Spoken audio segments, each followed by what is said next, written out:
Okay, so hello social media. Obviously this is YouTube. I'm hoping that people will share it on Facebook. The reason being is because I left Facebook rather abruptly, and so I think it's probably a good idea to share with people why I've left, and just try and show people how they've been manipulated by all what's going on, including the protests. Which is why I couldn't stick around to argue with people about it. I've been using Facebook to create active campaigns over the years.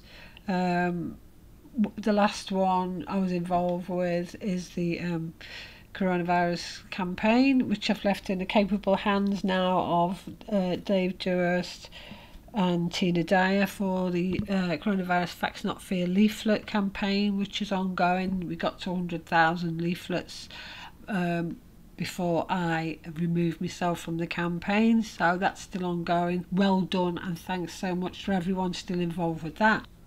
And I do get emails from people on the website saying things like they've got leaflets in the car park in Sainsbury's, or they got them through the door or whatever. So I've had quite a good feedback from people, and the leaflets are still available on my website on Illogical Uncensored if anyone still wants to download them themselves.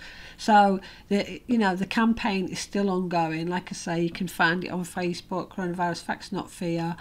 During my last campaign, which was a 5G leaflet campaign, it was during this that my research started to uncover the facts about someone who put themselves in a position of leadership, namely Mark Steele, and I found out that he was actually controlled opposition, that he's been paid by the UN, EU, he's linked to Horizon 2020, he's also linked to the council. So I put that information out there, made it into an article form. It's also in video form, so anyone can find the information. So because I knew it was an exercise, and I realised that they would have to control every aspect of it, including worldwide protests, then I also saw that he was also, as a known employee of these people, was mixing with all the same people who were creating the protests and new campaigns, etc., that were starting up. So I knew something was wrong and decided to go and check out the evidence. And to be honest, I can do without the repeat of what just happened over the years when I uncovered all the true facts about Mark Steele. It's only a fool would stick around for more of the same, and once they know that you're onto them, they're relentless. So I found the evidence that Mark Steele was chosen by the UN's Eclipse project, which is funded by Horizon 2020. So Horizon 2020 is the biggest EU research innovation programme that has been created by the EU, and with the aim of pushing the smart agenda. Now there's nearly 2,300 UK organisations are under the payroll, including government bodies, councils, health departments, universities, even the Home Office is on the payroll. Also the Met Office, Tavistock, most of the councils. So it's not beyond the limits of possibility, is it, to create events that look, for all intents and purposes, as real. So there's proof that Mark Steele was chosen by these people to be a researcher. One of the research subjects was 5G and lampposts. Now, bearing in mind that this Eclipse project said they could use council town hall meetings, 1 week after he was chosen was his first appearance at a council town hall meeting. I mean, how much more obvious does it get, people? There's proof that he was paid to be a researcher for this specifically by the EU. He was chosen, okay?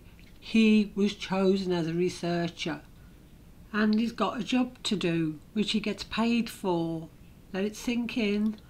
And that was something that always amazed me, that I could never get my head around, that even when you show people the proof that someone has been paid to do what they're doing, they're not a real campaigner, they still refuse to believe it. There was no testing or 5G anywhere at that point in time when he was at that town hall meeting, because the spectrum for European UK spectrum was agreed upon in March, 4 months later. So even though I've pointed out that he's a paid EU researcher, and the fact that there was no 5G spectrum allocated when he was claiming it was in the to the town hall, and of course, you know, a load more information came out about him after that, which is all there for people to see. Too much for me to go into at the moment. But the bottom line is, if you're paid to do a job by the UN from a funding body that's known to be linked to your Horizon 20, then you're not a real campaigner, are you? He's still involved in it all now. So now the exact same scenario is playing out with the organisers of these protests, because I've linked the beginning back to Dolores Cahill, who created the Unite for Freedom, which created the protests. So there was an article claiming that she'd lost her job at the IMI on the scientific committee because of her views on coronavirus. Yeah, her term was up naturally, so she would have been leaving anyway, and there was a lot of reorganisation going on within that, so that's not true. Just like Steele, she's created a political party which reportedly has canvassed fake profiles for election, and there's also reports that it failed to fill in forms properly to join election. And of course she created the political party with the press secretary of Nigel Farage.